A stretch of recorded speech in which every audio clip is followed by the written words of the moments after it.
मारेगाव तालुक्याच्या कोसारा रेती घाटातून हजारो ब्रास रेतीचं अवैध उत्खनन झाल्याचा आरोप करत शिवसेनेनं मारेगावमध्ये रास्ता रोको आंदोलन केलं।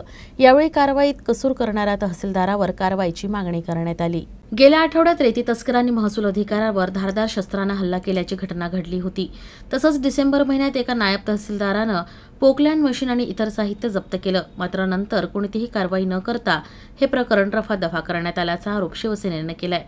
यातच आज सकाळी शिवसेनेचे कार्यकर्ते आंबेडकर चौकात मारेगाव इथं जमा झाले आणि रास्ता रोको आंदोलन करण्यात आलं।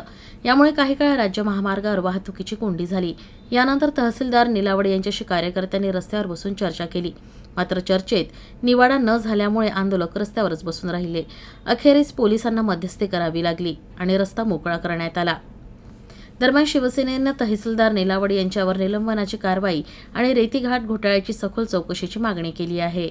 महिन्याच्या 17 तारखेला आम्ही निवेदन दिलं होतं। कोसारा घाटाची चौकशी करून तहसीलदार व महसूल अधिकाऱ्यावर कारवाई करण्यात यावं म्हणून कलेक्टर साहेबाला दिलं होतं, एसडीओ साहेबाला दिलं होतं, सगळीकडे दिलं। त्यानंतर त्यात काहीच कारवाई झाली नाही। 26 जानेवारीचा आम्ही इशारा दिला होता शिवसेनेच्या वतीनं की 26 जानेवारीला जर पर्यंत काही कारवाई झाली नाही तर चक्काजाम आंदोलन करू। पण 26 जानेवारी असल्याकरतानी चांगला दिवस आहे म्हणून आम्ही त्या दिवशी समोर आजची 6 तारीख दिली।